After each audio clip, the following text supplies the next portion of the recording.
نحمده ونصلي ونسلم على رسوله الكريم أما بعد فأعوذ بالله من الشيطان الرجيم بسم الله الرحمن الرحيم إن الله لا يغير ما بقوم حتى يغيروا ما بأنفسهم وإذا أراد الله بقوم سوءا فلا مرد له وقال رسول الله صلى الله عليه وسلم عليكم بالجماعة وأيضا قال يد الله على الجماعة صدق الله مولانا العظيم وصدق رسوله النبي الكريم ونحن على ذلك لمن الشاهدين والشاكرين والحمد لله رب العالمين. محترم مکرم صدر مجلس د جمعیت علماء اسلام د ضلع مشران د تحصیل مشران د یونین کونسل مشران او زمونږ د دې کلي د دې محلې سره تعلق لرونکو ډېرو درنو سپینروبو مشرانو او د اسلام په جذبه باندې سرشار نوجوانانو ورونو د ټولو نه وړاندې زه خپل ورور جناب رئیس خان صاحب او د هغه سره په ملګرتیا کې هغه یو څلوېښت نوجوانان ځوانان هغې ته جمعیت علماء اسلام کې په شمولیت باندې مبارکباد ورکوم چا چې نن د خپل ژوند یو ډېره لویه اهمه فیصله وکړله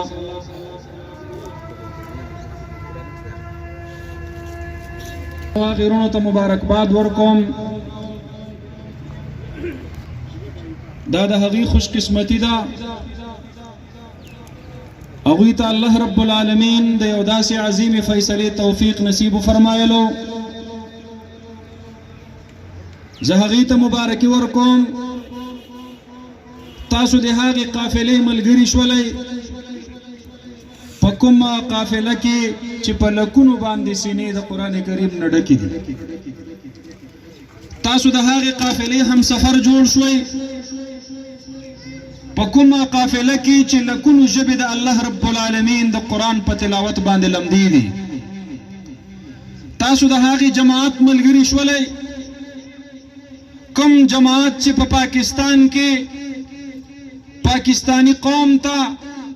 د هغې بچو ته د الله رب العالمین دین ښودلو دپاره 23,000 دیني مدارسو کې د دې قوم 29 لکه هلکان جنکۍ بچي هغوی ته مفت دیني تعلیم او مفت دیني خدمات ورکوي تاسو د هغې قافلې هم سفر جوړ شوئ په کومه قافله کې چې تهجد گزار دي په کومه قافله کې چې سرپرستی د حضرت شیخ صاحب غوندې هستو سره ده کومه قافله چې د اولیاو په دعا باندې رنګ ده د کومې قافلې په زړونو کې چې د جهاد جذبه او د شهادت تمنا پرته ده د کومې قافلې د برکته چې الله رب العالمین په ټوله دنیا کې د دعوت او تبلیغ محنت عام کړی دی د هغه قافله ده کومې قافلې چې پاکستان قوم ته دیني رهنمایي ورکړې ده د هغه قافله ده کومې قافلې چې په پاکستان کې اسلامی سیاست متعارف کړی دی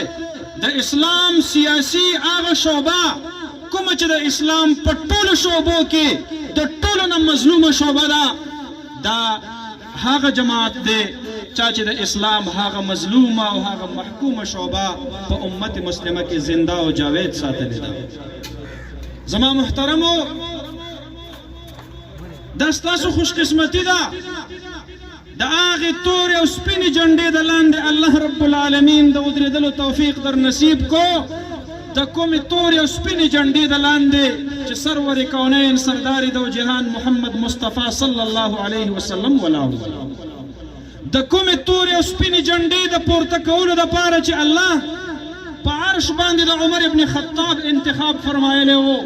د ابوبکر صدیق انتخاب فرمایلی و، د کومې جنډې د ورکولو نه مخکې چې نبی کریم صلی الله علیه وسلم فرمایلی و د الله په زمرو کې به یو زمري لا، د الله په تورو کې به یو تورې لا دا خپله جنډه ورکومه. نن د الله د زمرو د الله د تورو د هغې تورې سپینې جنډې د لاندې تاسو ته الله ځای در نصیب.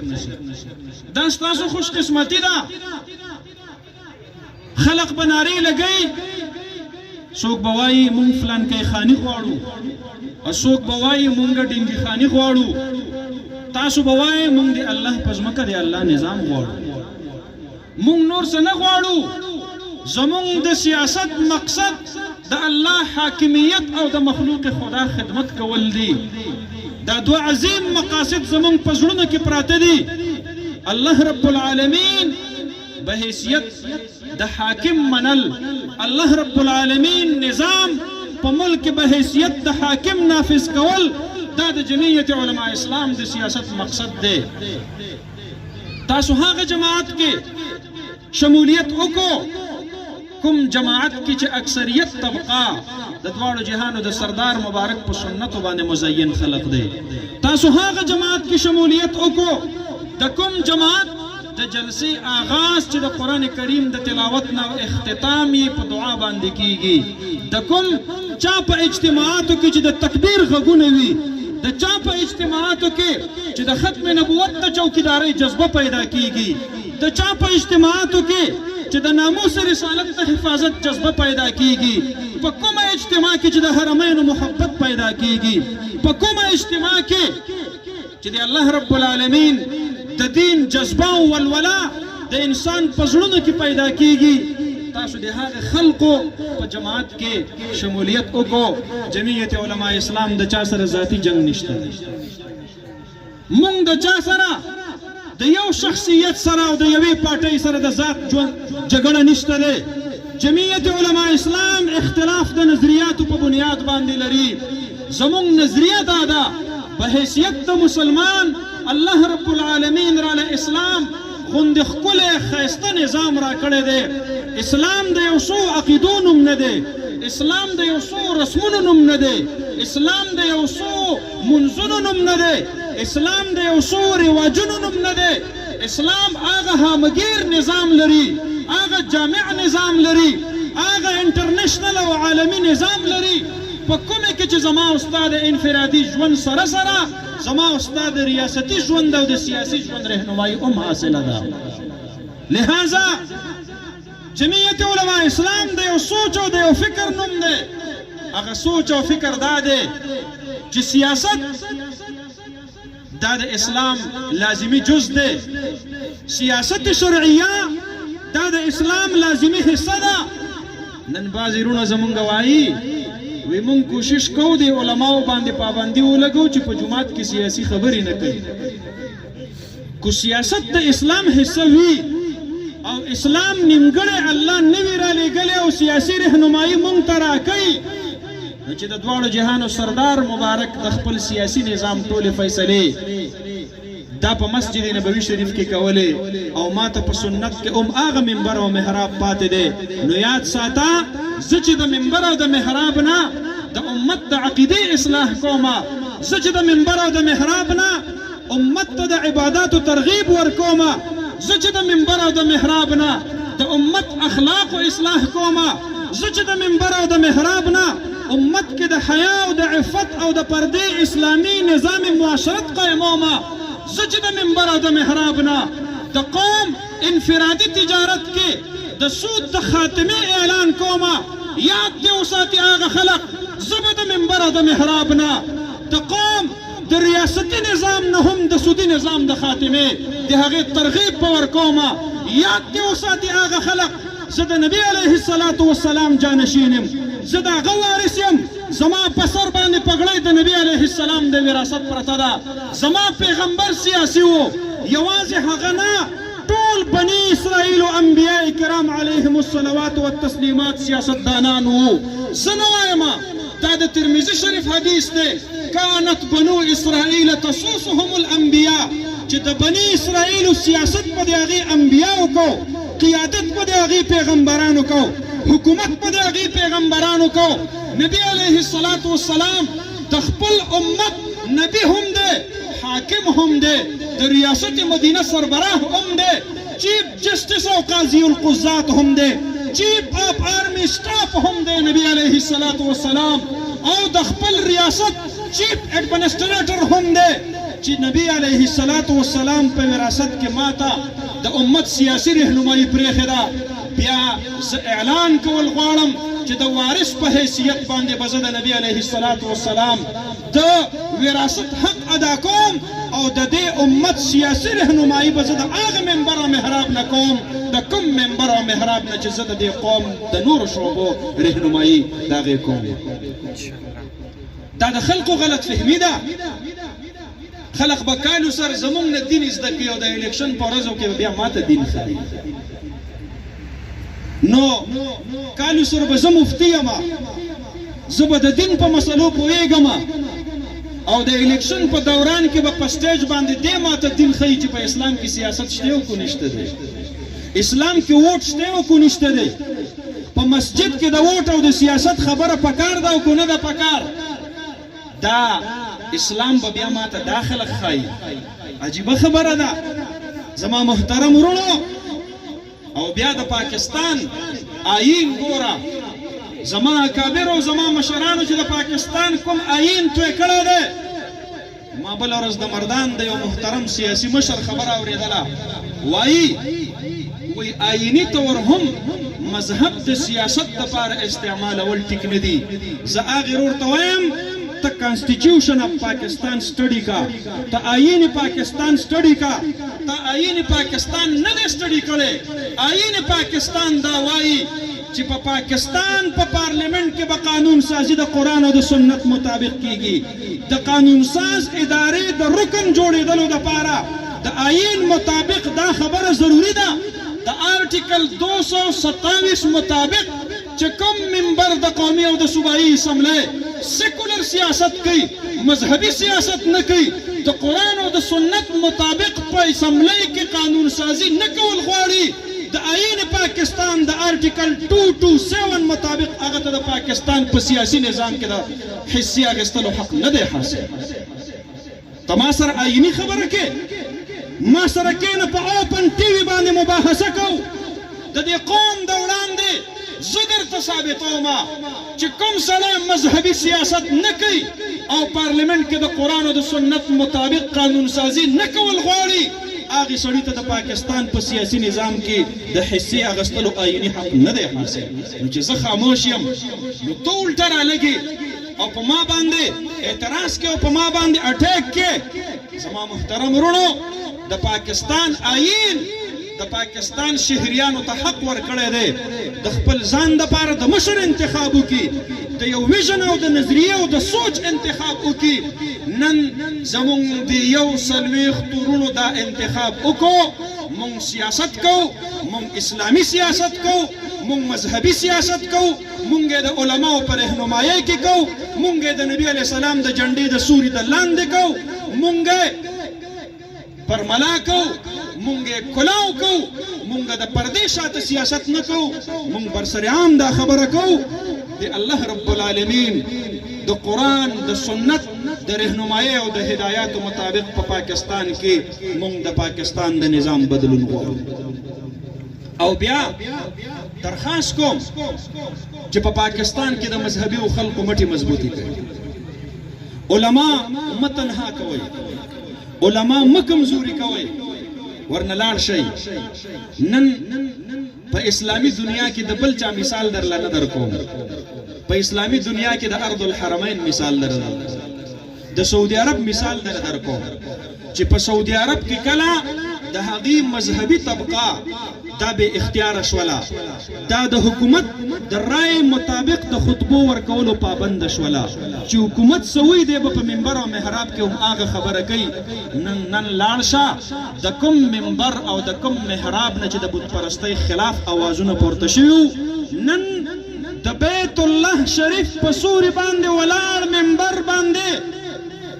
د حرم مکی امام هغه د سعودي په خاوره باندې د نو بتخانو په تعمیر باندې رد نشي کولی. ولی ځکه هغه ته حکومت وقت په خطبه کې دا خبره نه درلېږي چې کله د هغه په ژبه پټۍ ولګېده په هغه پابندۍ ولګېدې نو هغه بیت الله چې د فتح مکې په دوران کې نبی کریم صلی الله علیه وسلم ترنه 360 بوتان ورته کړي وو او د هغه ځای نه د توحید اواز پورته شوی وو. نن د بیت الله شریف منبر او محراب په توحید باندې خاموش پاتې شو ځکه په سعودي عرب کې په سرکاري خرچ باندې د بت پرستۍ د اډو جوړولو د تعمیر فیصله وشوله او ځکه د دوانو جهانو د سردار مبارک د مدینه طیبه د مسجد نبوي په منبر باندې ناست عالم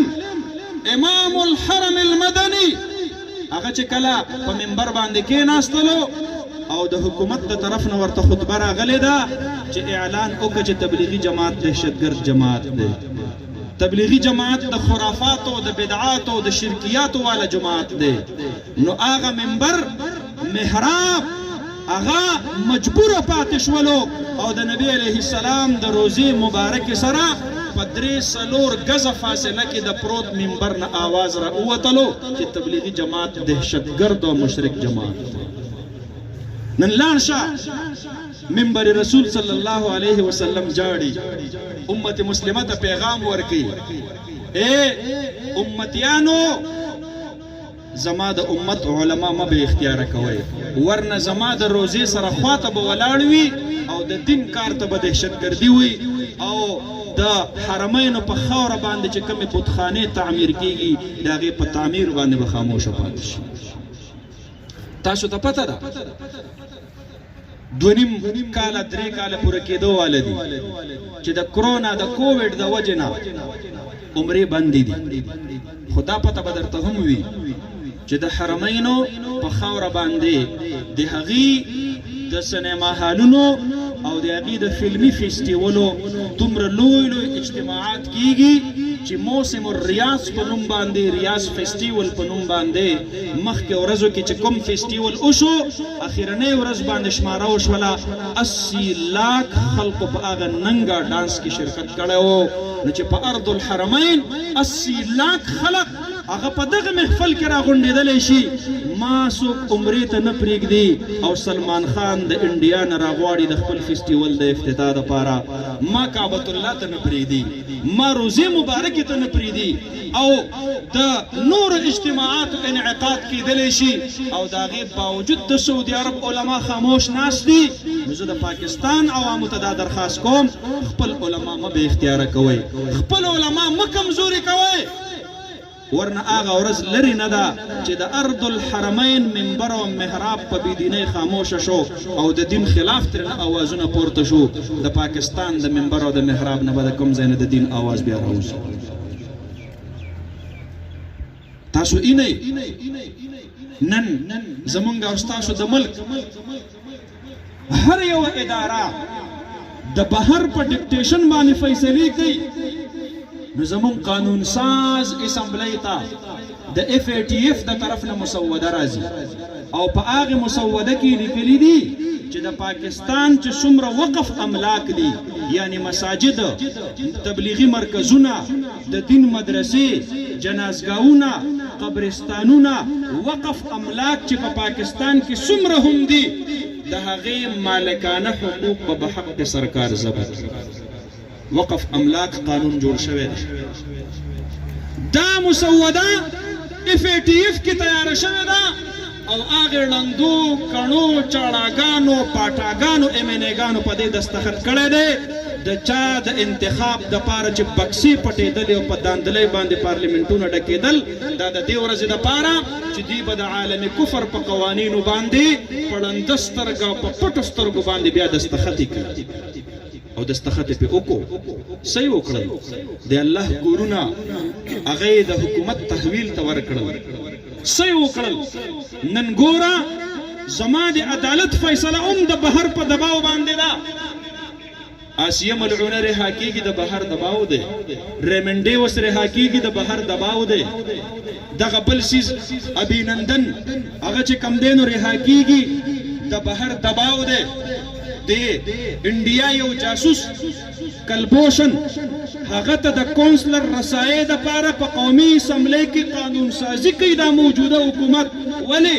د بهر دباو دی چې ستا پارلیمنت د بهر په دباو قانون سازي کوي ستا عدالت د بهر په دباو باندې مجرمان رها کوي او چې کله ستا صحافیان د بهر په دباو باندې خبرونه ریلیز کوي او نشر کوي بیا ته پوه شه چې ستا ملک کم طرف ته روان دی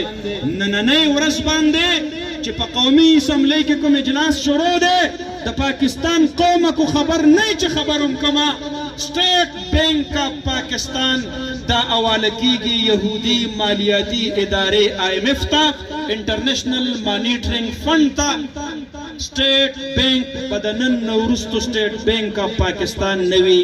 دا به سټیټ بینک دا به د IMF په ملکیت کې د پاکستان خزانه پرته وي هغه ادارې کو وغواړي د پاکستان سټیټ ته به ترنه قرضه ورکوي د پاکستان سټیټ ته به ترنه فنډینګ کوي او هغه ادارې کو ونه غواړي نو سټیټ بینک به یې په پاکستان کې خو اختیار به د پاکستان د حکومت سره نه وي د هغې دپاره قانون سازي کېږي سلطنت عثمانیه دا د ارتغل دا ډرامې چې زموږ دا نوجوانان ګوري د هغې جهاد په نتیجه کې چې کوم سلطنت قایم شوی و د صلیبیانو خلاف هغه سلطنت عثمانیه څرنګه تحلیل شو تاریخ مونږ ته سبق ښایي چې کله د سلطنت عثمانیه مرکزی بینک دا په هغه وخت کې د برطانیې ماتحت جوړ کړلی شو او په خلافت عثمانیه باندې مالیاتي بحران راغی او هغه بینک انکار وکړو چې زه خلافت عثمانیه ته قرض نشم ورکولی زه فنډ نشم ورکولی لہذا خلافت عثمانیه په خپلو سټیټونو باندې هغه خپل ملکیت هغه یې ختم کړلو ځکه د هغې په لاس کې معاشي او مالیاتي مجبورۍ راغللې یاد ساتئ الله دې نه راولي په پاکستان باندې سخته ورځ خو کو راغله او IMF انکار وکړو چې سټیټ بینک آف پاکستان به د پاکستان سټیټ ته قرضه نه ورکوي یا به ورته فنډ نه ورکوي بیا ته ماته وښیه چې کله د ایټمي پاکستان د معیشت کنجیانې د یهودیانو په لاس کې لاړې زما قائد چې ویلي چې عمران خان د یهودیانو ایجنټ دی خلکو نه منله نن ټولې دنیا تسلیمه کړله ما دا نه ویلي چې دا یهودي دی خلک وایي مسلمان ته یهودي ویل ټیک دي مونږ وایو مونږ خو کلم دا نه دي ویلي چې دا یهودي دی دا مو ضرور ویلي دي چې دا د هغوی په ایجنډه باندې راغلی دی نن ما ته د یو سړی دا جسټیفای کي چې سټیټ بینک آف پاکستان د ایټمي اسلامي قوت د هغې د خزانو چابیانې نن IMF ته ولې حواله آیا IMF به د پاکستان د مفادو فیصلې کوي او کنه د خپلو مفادو فیصلې کوي هغه به د خپلو مفادو فیصلې کوي چې دکان ستایي او په ګله باندې ستا دشمن ناست دی او هغه زورور هم وي او د هغه سره ټوپک هم دی او د هغه نه ته سره وباسلی هم نه شي په ایمان یې ووایه دا دکان ستا دی او کنه د په ګله باندې چې کوم ناست سړی دا د هغه دی دکان د هغه شو ګله قبضه کول خزانه قبضه کول سټیټ بینک قبضه کول دا د پاکستان نه پر روان وخت کې د دغې مالیاتي عالمي ادارو قانوني جوړول دي دا بل څه نه دي دا همدغه دي زما مشر چې به وي دا سړی په بیروني ایجنډه راغلی نن په فارن فنډینګ کیس کې 9 کاله د الیکشن کمیشن اف پاکستان سره دا کیس دا ځوړند 9 کاله پس د هغې تحقیق چې کله وشو وایي 53 اکاونټونه PTI خفیه ساتلي دي چې چا کې غلا نه وي هغه اکاونټ خفیه نه ساتي هغه وایي جي فلانکي راله دا پیسې رالیږلي دي او په دې فلانکي ځای کې مې لګولي خو دا ستاسو خفیه ساتل دا د هغې منصوبو نشاندهي کوي کوم چې زما مولانا فضل الرحمن صاحب د نن 9 کاله مخکې ویلي او بیا په هغې فنډینګ کې د یو یهودي بیرسټر چې هغه د امریکې سټیزن دی او د هغه نوم دی بیری سی شنیفز زما دا تعلیم یافته رونه ناست تاسو دا نوم دا نوٹ کئی او دا تاسو گوگل لور کئی دا غی سرچ کئی دوار خبری بدر تروالی چی یو دا جیو فائنانسر دے جیوش دے یہودی دے او دا یہودیانو دا غی مالی معاون دے یو بدر تا دا خبر رواخلی او دویم بدر تا پاگا میچنگ ٹیکسٹ کی او پاگی اقتباساتو کی دا ہم رواخلی چی عمران خان تا چا فنڈنگ کڑے دے پاگی کی دا غی یہودی بیری سیش نیفس دا نوم پا ہم شامل پا ذمہ دار سٹیج باندے ہوئے دا میڈیا دا وڑان دے ہوئے دا دی دا پارے ہوئے چی تاسوی سرچ کئی تاسوی اگو رہے دا پاکستان قانون دا دے چی کم پارٹی یا کم شخصیت تا دا غیر ملکی سٹیزن دا طرفنا فائنانسنگ اوشو فنڈنگ ورطا اوشو پیسہ ورطا راغلا نو دا پارٹی با بین کی گی پا دا شخصیت پانے با پابندی لگی دا کم مقاصد دا پار یہودی سڑے چی پا امریکہ کے باشندہ دے او داغا دا یہودیانو فائنانسر دے آغا پا کم جذبہ باندے پاکستان تا فائنانسنگ کی و پاکستان تا فنڈنگ کی سو مقاصد دی دا آغا خلق دے زمان محترم رونو ننتاسو گو رہی ڈی جی ایف آئی اے ابو بکر خدا بخش نتوکا ابو بکر خدا بخش نتوکا دا ڈائریکٹر جنرل ایف آئی اے دے ایڈیشنل دا حق مدت ملازمت ختمی گی او چونکہ اگر توسیع نشور کول کے دے ایکسٹینشن لہذا وزارت داخلہ دا طرفنا دا شیخ رشید سے پا مہربانی باندے حقتا یو نوے پوسٹ دا کریٹ کی گی ایڈوائزر ٹو ڈی جی ایف آئی اے آغا قادیانے ابو بکر خدا بخش نتوکا حقا پا یو دمر لوی منصب مانے پاتے شو اور چکل داغا دا ریٹائرمنٹ وخرازی داغا دا پارا نوے پوسٹ کریٹ کی گی جدے دا ختم نبوت خلاف دا قادیانیت دا پارا خپل خدمات برقرار ہو جاری ہو ساتھ نو داسی غدارانو تا بزما دا بیت المال نا پیسے ملاوی گی زدہ بیلونا دا ٹیکسون دا دے دا پارا ورکوم چی تا پا دے بانے دا ختم نبوت دشمنان ساتے بیا گور زما عدالت فیصلہ کئی وی پا کراچائی کی پا تاریخ روڈ باندے مدینہ مسجد گراو کئی چیف جسٹس گلزار سے وی زکا چی دا پارک پزمکہ باندے جو نو محترم سے با پا 1980 کی دا جماعت جوڑ شوے او جماعت علو جوڑ شوے دے چکل گورنمنٹ آپسنٹ دیتا انوسی ورکڑلا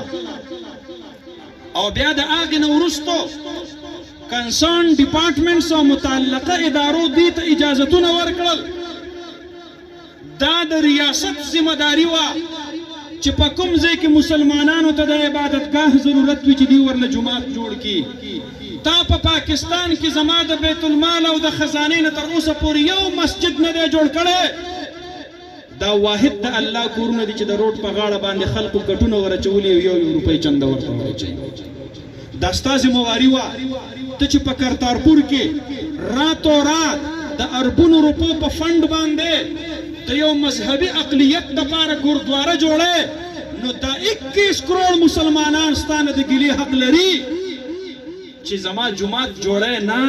چی ما پخپل چندو جوڑ کڑے دے نورانائی ولی رانا ستا پا پاکستان کے کم سے کم 5 لاکھ مساجد دیو جامع مسجد دا بجلے بل رواخلا پاگی کے با دا پی ٹی وی دا طرفنا ٹی وی فیس پا نمبان دے 100 روپے راکھے پا دی حساب سر پدرے کالے کے تا دا دغی پاکستان دا جماعتونو دا اللہ دا کورونو نا 1.80 کروڑ روپے دا عوامو دا چندو پیسے تارا جمع کرلے وابڑے تا جماعت کی جسو ٹی وی نگوری نو تپسی دا ٹی وی فیس والے راولے زتاسو نتا پوس کم دا خبر زمان ٹک تکو دا غلط تاسو دا خپل جماعت فی باللہ واخلا ستاسو دا جماعتونو پا بیلونو کے با ہم دا دی حکومت دا لاس دا فی ٹی وی 100 روپے فیس دا با شامل نو جماعت دا حقی ایکسٹرا اضافی ٹیکسونا دا ٹی وی دا قوم نا اخلے پخپلو پیسوی جوڑے نا او لا چی دا خلق پخپلو پیسو جوڑ کی نو بیاوے چی دا پارک پزمکہ باندے جوڑ دے دا برا غرزی گی نو چیف جسٹس صاحب زه د دې ملک د یو شهري په حیثیت باندې یو خبره ستا د وړاندې کوم چې د وزیر اعظم پاکستان عمران خان صاحب بنیګاله دا ستاسو اسلام آباد کیپټل ډیولپمنٹ اتھارټي دا ډیکلیئر کړل چې دا ارریګولر ده دا په غلط ځای باندې په غلطه طریقې سره دا جوړه ده نو تا د عدالت د طرف نه د هغې د ریګولر کولو دپاره یو 100 روپۍ جرمانه کېښودله نو چې ته د وزیر اعظم صاحب کور چې هغه ارریګولر دی او ته د ریګولرایزیشن په یو 100 روپو فیصله کې نو د الله رب العالمین د دې کور ریګولرایزیشن ته نشي کولی نو چې په کوم ملک کې د وزیر اعظم صاحب کور بچاویږي او د الله کور راغورځېږي منهدم کېږي او مسمار کېږي نو یاد ساته څوک دې دا نه ګڼي چې د الله کور به راوغورځوم زما کور به بچ پاتې شي مونږ به د الله د کورونو تحفظ کوو انشاءالله مونږ د خپلو جذبو د خپلو ولولو د خپلو ځوانو او د خپلو زندګو په قیمت باندې د الله رب العالمین د کورونو د تحفظ فیصله کړې ده او نن 12مه ورځ ده چې د هغې جومات نه بهر جمعیت علماء اسلام کیمپ لګولی دی کیمپ د الله په فضل و کرم سره د هغې منارو نه دا گواهی راځي چې په پاکستان کې د تکبیر د اذانونو د حفاظت د چوکیدارۍ ذمہ داری ادا کوونکي خلق دا جمعیت علماء اسلام دی نن د هغې دیوال د هغې چت په دیوال باندې تاسو په ویډیوګانو کې لیدلی دي چې د ګبین مچۍ راغلی دي او هلته عین د دھرنې او د احتجاج په دوران کې هلته چې کوم دی نو خپل ګپ ورچولی دی الله رب العالمین د هغې بې عقله او بې شعوره څیزونو په زړونو کې د خپلو کورونو د تحفظ او د دفاع د هغې جذبه ورچوي او موږ انسانان له دې نه غافله یو زما محترم ورونو او بیا ته ګوره د دې ملک کوم حالت روان شو زمون په بیلونو کې په مونږ پسې یو ټیکس راځي فیول پرایس ایڈجسټمنټ په نوم باندې چې د کم کور د هغې 2000 روپۍ بیل دی نو 3000 روپۍ ورپسې په هغې پسې د FPA په نوم باندې ټیکس راغلی دی په دې 13 میاشت کې داسې دا اوس داسې نه ده فیول پرایس ایڈجسټمنټ څه ته ویل کېږي چې په اکتوبر کې تاسو کومه بجلی استعمال کړې ده او د هغې بیل تاسو ورکړی دی په دسمبر کې هغه بجلی د IMF په وینا باندې یو یونټ 4 روپۍ 74 پیسې ګرانه شوله نو چې کوم بیل تاسو د اکتوبر د میاشتې ورکړی دی خو تا 100 یونټه خرچ کړي دي او د هغې د بیل پیمنټ تا کړی دی نو 474 روپۍ اضافي به په تا پسې د اکتوبر د یونټو هغه بیل دا به په تا پسې د دسمبر او د جنورۍ په میاشت کې راځي چې د نن نه 4 میاشتې مخکې تا سموسه خوړلې وي د توره سک په بازار کې په 20 روپۍ باندې او د مهنګایۍ د لاسه 4 میاشتې وروستو هغه سموسه ګرانه شوله او په 10 روپۍ شوه او ته په هغې دوکان باندې تېرېږي او هغه سړی ستا ګریوان ته لاس ور واچي چې 4 میاشتې مخکې تا سموسه خوړلې وه پیسې خو دې راکړي دي خو هغه اوس ګرانه شوې ده 10 روپۍ په تا پسې نورې کېږي د دې داسې مثال زمون په بونیر کې د ماربل بزنس د وجې نه د خلکو کورونه د هغې چولي آبادي دي څوک ټیکټر چلی څوک ټرک چلی څوک ایکسیویټر چلی او څوک په درنګ کې کار کوي او څوک په کارخانه کې کار کوي د ماربل بزنس د وجې نه په زرګونو خلکو د هغې معاش وابسته دی دلته په خپل ملک کې هغې د خپلو بچو د خپلو والدینو سره دلته ژوند تیروي چې د یو ماربل فیکټرۍ د هغې په بیل کې 1.5 لاک روپۍ د FPA په نوم باندې اضافي ټیکس راشي نو دا ماربل فیکټرۍ والا ګټې ډېرې زیاتې چې دا 1.5 لاک روپۍ د اضافي ورکړي جمعیت علماء اسلام د ماربل بزنس کمیونټي سره د یکجهتۍ او د اتفاق او د اتحاد اظهار کوي او بیا پرونۍ یا بله ورځنۍ خبره په سورکاوۍ کې راته بورډونه ولګول چې ستاسو دا ګاډي کله تېرېږي نو ټیکس به راکوئ د روډونو وزیر د کوم ځای دی د بونیر دی که د بل ځای دی د روډونو وزیر صاحب د کوم ځای دی هغې وزیر صاحب ته دا درخواست کو چې وزیر صاحب په دې خپل قوم باندې لږ رحم بونیر ټیکس فری زون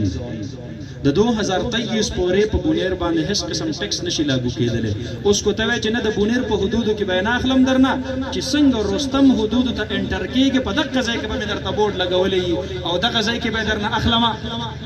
دا خو د یهودیانو هغه کیسه شوله چې په ښکار د میانو بندو چې په کوم ورځ باندې بندو په هغه ورځ باندې به ورته جالونه کېښودل او بله ورځ په هغه ورځ به پکې میان راغلي او په بله ورځ به ورپسې دی لاړل. وایي چې دا خو پکې دا خو نن مونږ ښکار وکړو. دی هیلو بهانو شانو باندې د خپل مظلومه قوم کم غریب سړی چې د هغه د وړو تروړه د 200 روپو نه 1400 روپو ته ورسېدله، د غوړو ټیمې د 2000 روپو نه 15000 روپو ته ورسېدلو، د چینو د هغې کیلو دا یې چې کم دی نو د 80 روپو نه 115 120 روپو ته ورسېدله. په هغې باندې د مهنګایۍ د موجوده بمباري کمه ده چې ته ورته په دغه ځای کې د روډ ټیکس دپاره چې کم دی نو بورډونه لګې او د هغې نه لا ته اضافي ټیکسونه اخلي چې د چا د بجلی بل د نن نه 3 کاله مخکې 15000 روپۍ راتللو په ایمان یې ووایه د هغې کور د بجلی بل نن سبا د 15 او د 20000 روپۍ نه کم نه رسي. چې د چا د شوګر او د بلډ پریشر دوایي به د میاشتې په 1500 روپۍ کېدله نن په 1500 روپۍ باندې هغه غریب سړی د خپل شوګر او د بلډ پریشر ګولۍ دا نشي اخیستلی. چې د چا دغه د کور د بچو خرچه چې د ملیشا او د دوبۍ مسافرو به رالیږله او په 50000 روپۍ کې به د یو لوی کور خرچه سر ته رسېدله، نن په 1.5 لاک او 2 لک روپو کې د هغې کور د میاشتې خرچه سر ته نه رسېږي. دا خلک به څه کوي؟ دا ملک به کم طرف ته ځي؟ لہذا په دې قوم باندې رحم پکار دی. او بیا زمونږه د دې ماشومانو بچو د میټریک ریزلټونه راووتل نو دلته هر څه په توک باندې دي نو هغه ریزلټونه ورلم په توک باندې ورکړل نو چې د چا پکې ښې نمبرې راغلي دي هغې خو ښه دي خو چې د چا پکې کمې نمبرې راغلي دي ګورئ دا بیس دی د میټریک مارکس، دا بنیاد دی. دی کو سبا له کالج یونیورسټۍ کې داخله اخلي د د میټریک مارکس کاونټ کېږي. دی کو سبا دپاره په یو څیز کې انټرویو ورکړي د برتۍ دپاره د میټریک مارکس کاونټ کېږي. دلته خو دوی د NTS په نوم باندې چې کومه اداره جوړه کړې ده نو 100 به نوکرۍ راغلي وي او 13000 به هغې ته درخواستونه جمع شي او هر یو کاندیډیټ به 1500 روپۍ جمع کوي نو تنخوا به یا دې ته دومره میلاویږي یا نه څومره چې د قوم نه دا پیسې راغونډې کړلې په دې طریقه باندې. یو فراډي خلقو ته ویې زه تاسو ته د تجارت یو نوې طریقه ښیم خو ما له 100 روپۍ راغونډې دنیا مخلوق ورله په لفافه کې 100 روپۍ ولېږلې چې یاره د تجارت یو نوې طریقه به راته وښیي هغه پیسې چې ته راغونډې کړلې په آخره کې ورته وي همدغه نوې طریقه ده. دا فراډي حکومت چې د NTS په نوم باندې د غریبانانو نوجوانانو تعلیم یافتو ځوانانو د هغې په جیبونو باندې ډاکې ولګېولې د 100 سیټونو لپاره په زرګونو باندې کاندیډیټس نوجوانان پیسې جمع کړي او وروسته چې خبره راشي تاسو به شاید خبر یې یا به نه خبر 22000 پورې لږ نوجوانانو د پولیسو د برتۍ دپاره اپلای کړې وه. ډېره ناشنا خبره درته کوم وروستو چې د پوسټونو پته ولګېدله وي 15 پوسټونه 22000 نوجوانان و ظالمان ولې دا خلک خرابوئ او بیا څه کوي وړاندې به په پولیس برتۍ کې ریټن ټیسټ ورکړي نو ریټن ټیسټ لپاره به خلک مازغه اخري نو چې هغه کوالیفای کړي نو وروسته به ورته وي فزیکل ټیسټ دی نو په منډه کې بعضې بېهوشه شي. د دې شلبانډۍ یو نوجوان دی د هغه غریب پکې زما په خیال باندې د سر رکش لیدلی 2م کال دی چې هغه دغه شانتې معذوره پروت دی په خپل کټ کې پلار ته. نو آخر لږ عقل لږ سوچ لږ فکر تا سره سل ویکنسیانې دي د هغې دپاره وړاندې فزیکل ټیسټ واخله د هلکانو نه چې دنګوالی څومره دی پلنوالی څومره دی چیتوالی څومره دی په منډه کې تکړه دي که نه دي تکړه چې په هغې کې کم کسان شارټ لیست شو هغې ته وروسته ووایي چې اوس تاسو د ریټن ټیسټ دپاره د هغې دپاره اپلای یو سړي په ځان ستړی کړی او وروسته به ورته وایي نه چې ستا قد 1 انچ کم دی دا څه خبره ده خو اول به دې ورته ویلي. زما محترم ورونو دا د دې نوجوان سره دا کیل کود شروع زمونږ هغه مسافر رونه چې هغه په دې تمه و چې د عمران خان حکومت به راشي او بس دلته به موږ به ویزې ختمې کړو پاسپورټونه به وشلو او پاکستان کې به دلته خپل روزګار کوو. نن هغه غریبانان مسافر خلق چې کله د هغه ځای نه دلته راځي یا د دې ځای نه سعودي عرب ته ځي نو د 500,000 د 80,000 روپو ټیکټ ورته په 2 لک روپۍ باندې پیږي ورته هغه خلکو ته پوس پکار دی الله رب العالمین دې زمونږ په حال باندې رحم وکړي خو الو به کېږي چې کله مونږ او تاسو خپله فیصله بدل کړله او انشاءالله قوم دا تسلیم کړله چې را روان وخت د مولانا دی انشاءالله را روان وخت د چا دی لږ په زور را سره ووایه مولانا را روان دور د چا دی مولانا تاسو به خبر یې کنه خوشخبری درکم سابق وزیر اعظم پاکستان میر ظفر الله خان جمالی دا غزوی میر اسد الله خان جمالی هغه سبا جمعیت علماء اسلام کې د شمولیت اعلان تاسو به خبر یې سابق وزیر اعلی بلوچستان نواب اسلم رئیسانی د ډیر تکړه الیکټیبلز سمیت هغه جمعیت علماء اسلام کې د شمولیت فیصله کړې ده تاسو به خبر یې پرونه بل ورځ په یو ورځ باندې سابق صوبائی وزیر خیبر پختونخوا شہزادہ گستاسب جمعیت علماء کی شمولیت اعلان کړی دی سابق صوبائی وزیر حبیب الرحمن خان تنولی جمعیت علماء اسلام کی شمولیت کړی دی تاسو به خبر یې د نیمې صوبې د بلدیاتو په الیکشن کې په دې صوبه کې په 66 سیټونو کې جمعیت علماء اسلام 30 سیټونه د کتاب په نښه ګټلې دي تو آزاد شمولیت کړی دی 25 شو سلور هغه سیټونه چې هغه پری پولینګ کې د جمعیت علماء اسلام په اکثریت کې دي یو هغه سیټ چې هغه پری الیکشن کې د جمعیت علماء اسلام په اکثریت کې دی لہذا په 66 کې 13 سیټونه جمعیت علماء اسلام تنها ګټلې دي او بیا زه تاسو له خوشخبري در کوم چې د هغې 10 تحصیل ناظمینو او میرز د لاندې چې کومې صوبایي حلقې راځي د هغې تعداد د 46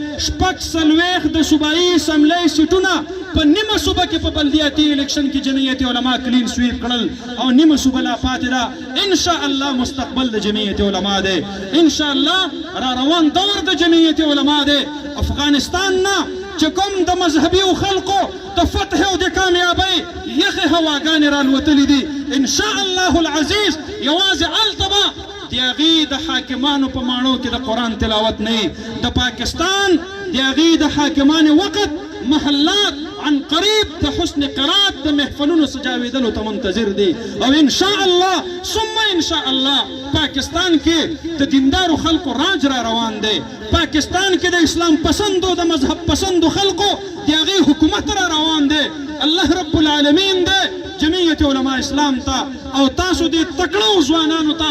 مزید تر مزید همت توفیق او طاقت نصیب فرمایي الله رب العالمین دې جمعیت علماء اسلام کارکنانو ته او تنظیمونو ته په دغه حکومت د دغه موجوده زور او زر باوجود الله رب العالمین دې دوی ته کامیابی او کامرانی نصیب فرمایي خزاں کی رت میں